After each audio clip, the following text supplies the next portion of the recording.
At least 21 people are dead after a 6.8-magnitude earthquake struck a mountainous area in China's Sichuan province. That's the strongest quake to hit the region in about 5 years. More than 500 rescue workers have been deployed to Luting County near the epicenter. That's 200 kilometers southwest of the provincial capital, Chengdu. Minutes after the first quake, a second one with a magnitude of 4.2 hit the city of Ya'an near Yuting. Residents have been warned to be on alert for strong aftershocks and landslides. Some homes near the epicenter have also been damaged. Disruptions to power supply as well as railway services reported in several areas as well. The earthquake hit at a time of COVID-19 lockdowns in Chengdu province. Affected residents have taken to social media to criticize the strict restrictions that left many with their fire escapes blocked.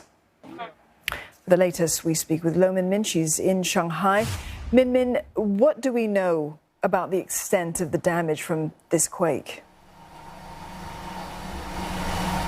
We're looking at a succession of 7 quakes within the span of an hour, ranging from 2.9 to 8.6 on the Richter scale. There are 2 main epicenters. One is Luting County, as you said, and the other is Sichuan County. Even though the largest quake was felt in Luting County, where 7 people have died, but more damage was being done at where the aftershocks were felt in Sichuan County, where 14 people have died so far, and that death toll was still being revised in the past 2 hours. The authorities are still assessing the full extent of the damage. Near the epicenter, the quakes were so strong that people struggled to stand up. And on social media, we're looking at footage of people falling over and lights dangling precariously over from the ceiling. And because the epicenter is also a mountainous area, we also saw these huge rocks tumbling down the mountains onto the roads below. Several people have been injured by these landslides.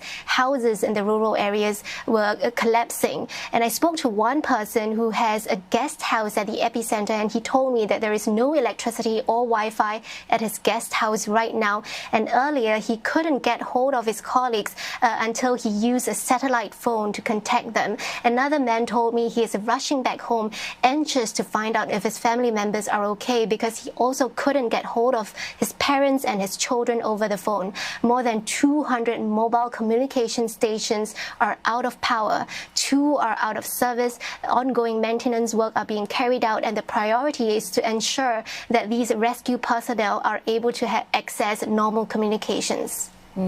The damage there extensive. Min, the government has taken measures to help residents in the region. Can you outline what they entail for us?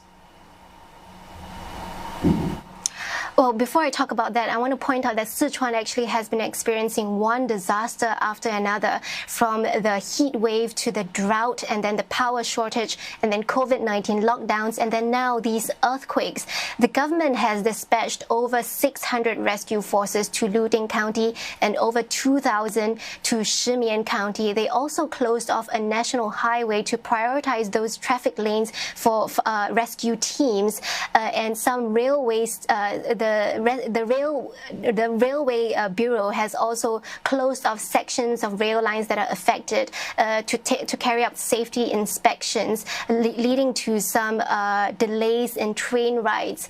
And the epicenter is actually a glacier forest park, which is a tourist area. Normally, it's quite packed at this time of the year, but because of COVID-19 lockdowns, they're not getting as many tourists as before.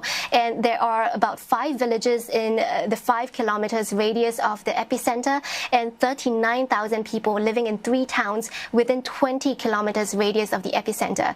And 3 hours drive away in Chengdu, tremors were also felt, but people were complaining of those COVID-19 lockdown rules that were in place since Thursday that prevented them from escaping from their buildings. This quake is proving to be more deadly than the ones that occurred in June that killed 4 people. Sichuan is very prone to earthquakes. In 2008, the Wenchuan quake had killed 69,000 people.